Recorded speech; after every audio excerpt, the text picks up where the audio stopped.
Good morning, Team Alabama. We're ready for another edition of Don't You Dare Read This, Mrs. Dunfree. On your Chromebook, please pull up page,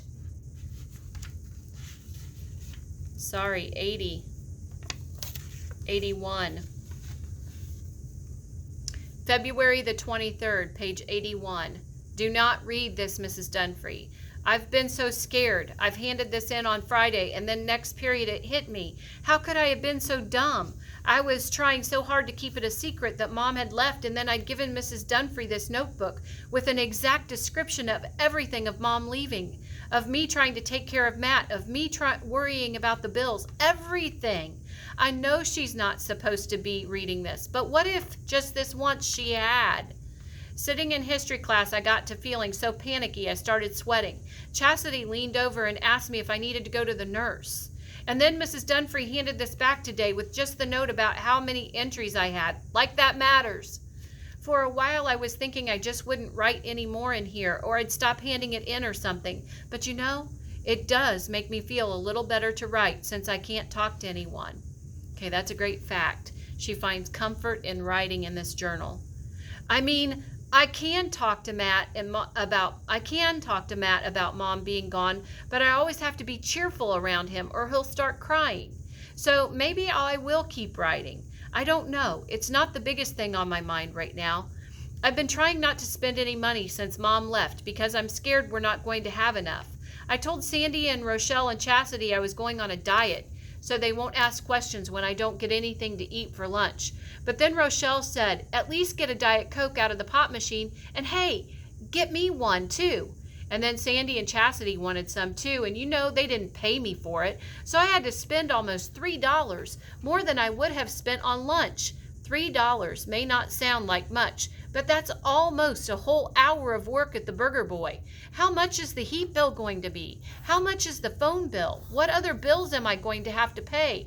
Then Matt came home with this note about how his class is going on some field trip and he needed a permission slip signed and $5 and for admission to the museum and lunch while they're there. I can forge Mom's signature, no problem, but I couldn't find more than $4.50 to give him, not even after looking for change in the couch after he went to bed. February the 24th. Don't read this, Mrs. Dunfree.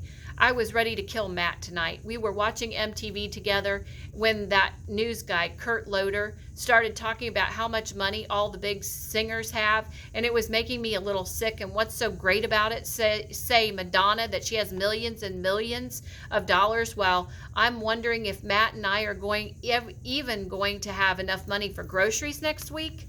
But Matt started giggling and said, with Mom's money, we're about as rich as them, aren't we? In your dreams, I said, and threw one of Grandma's crocheted pillows at him. You saw that empty envelope. No, really, Matt said. That was a big check Mom left, wasn't it? What are you talking about? I sat up straight. Matt gets confused about things sometimes, but he really seemed to think that Mom left us something besides a note. Because Matt's been so scared of everything, I've been very careful not to mention money or anything else I'm worried about. But now I wanted to grab him by the shirt and hold his face up to my face and stare him right in the eye, just like people always do in the movies when they want important information. I tried to tell you, but you said that you had enough money from the Burger Boy. Then after that, I thought you knew, didn't you? Matt gave me a quick and nervous glance. Mom didn't pick up her paycheck. You were supposed to. I think there were some other checks too. I took a deep breath. I didn't explode like I wanted to, and I started asking Matt really, really easy questions. After about a half an hour, I finally got the whole story. I guess Mom was still here when Matt got home from school the day that she left. He was hungry and started looking for the new groceries, and Mom usually goes shopping on Fridays right after work because that's her payday. But he couldn't find anything, so he asked Mom, and she said that she'd forgotten to pick up her paycheck, and he started bugging her to go to the grocery right then, but she ignored him. So he went to play in his room, and after a while she came in and kissed him and said goodbye. I forgot to write this down. Tell Tish to pick up my paycheck and ask for all my vacation money too, Matt figured. Mom was just going to the grocery. Didn't you think at all? I couldn't help saying. Why would Mom write something? Why wouldn't she want me to pick up her check if she was going to Haggerty's? I was suddenly so mad I could barely see. Here I'd been worrying so much about money, and when we had lots of it all along. How could Matt have gone almost 2 weeks without telling me? I was mad at him too, because he didn't figure things out and stop Mom from leaving. I mean, she never would have kissed him if she was just going down to Haggerty's, and I think I was mad because Mom did that to Matt, acting like she was just going to the store when she was actually leaving us. And maybe a little of my mad was because Mom didn't even kiss me, just left a stupid note. But it didn't do me any good to yell, because as soon as I did, Matt's lower lip started trembling and his eyes got all watery. Add trembling to your vocab. It means it was shaking. His lip was trembling. It was shaking. I'm not smart like you, he said, and he blinked, and that made the tears spill out onto his cheeks. Okay. I had to take another deep breath and remind myself it wasn't Matt's fault Mom left. I'm just glad that you're telling me about this now. You're sure Mom said that about the vacation money? Matt nodded. So we are rich? I rolled my eyes, but I was done being mad. So Mom did leave some money for us? Maybe she's not so bad after all. She must be planning to come home before the money runs out, right? February the 25th. Don't read, Mrs. Dunfree. I was so excited about Mom's checks, I decided to skip school this morning to go pick them up. I wrote out a long grocery list and was going to buy things like Snickers and Cocoa Puffs as special treats for Matt and me. I waltzed into Haggerty's like I owned the world. Waltzed, add that to your vocabulary. Waltzed means she walked in, but she kind of did it with an attitude. Waltzed mean you're confident, a confident walk.